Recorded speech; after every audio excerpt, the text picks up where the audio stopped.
দীর্ঘ ১৬ বছর আওয়ামী লীগ সরকার শিক্ষা খাতকে ধ্বংসের মুখে ঠেলে দিয়েছে বলে মন্তব্য করেছেন ঢাকা ১৯ আসনের বিএনপির সাবেক এমপি ডাক্তার দেওয়ান মোহাম্মদ সালাউদ্দিন বাবু।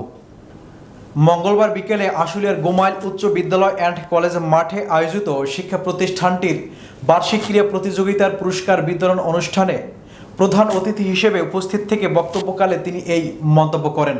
এ সময় তিনি বলেন, ফ্যাসিস্ট আওয়ামী লীগ সরকারের সময় শিক্ষা প্রতিষ্ঠানে যে বার্ষিক ক্রীড়া প্রতিযোগিতা হতো তা ছিল তাদের দলীয়করণের অনুষ্ঠান। দেশটাকে পুরো দলীয়করণ করে অবাধে নানা অনিয়ম, দুর্নীতি ও মানুষের ওপর নির্যাতন চালিয়ে আসছিল। মহান আল্লাহ দেখেছেন যে তারা এলাকা ও মানুষকে ধ্বংস করেছে। তাদের ক্ষমতায় থাকার কোনো দরকার নেই, তাই তাদের উপর নারাজ হয়ে যার কারণে আল্লাহ ৫ আগস্টের উচিলায় তাদেরকে পতন করে দিয়েছেন।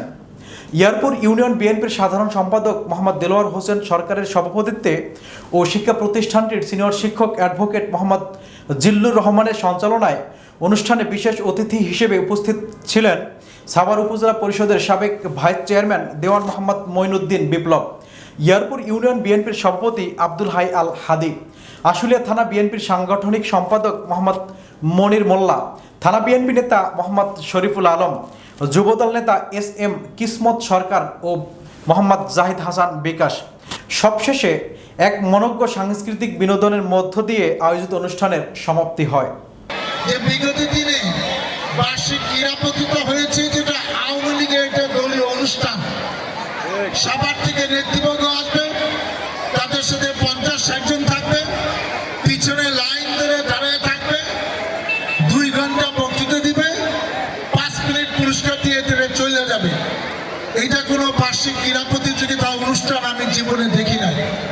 আমিও এই এলাকার ৯৬-২০০১ 10 বছর সংসদ সদস্য ছিলাম। জনগণকে অবজ্ঞা করে যে স্কুলে অনুষ্ঠান হয় সেই স্কুলে প্রধান সামনে বসতে পারে না, তার কোনো চেয়ার নাই, তার বক্তৃতা দেওয়ার জায়গা নাই। সবকিছু দলীয়করণ করে তারা যেরকম সরকার পরিচালনা করছিল, আল্লাহ কিন্তু দেখলো তোরা দেশটাকে, এলাকাটাকে, মানুষকে ধ্বংস করছিস, তাদের আর ক্ষমতায় থাকার দরকার নাই। এবং সেই জন্যই আমাদের একটা বিশেষ ৫ আগস্ট দেখেন একটা উসিলায় আজকে যারা বাড়াবাড়ি করেছে তাদেরকে আমরা এখন আর খুঁজে পাই না। আমরা প্রথম চিন্তা করলাম এই স্কুল কলেজ এটা এলাকা, সরকার শিক্ষকদের বেতন দেয়, প্রাইমারি স্কুল একদম সরকারিকরণ,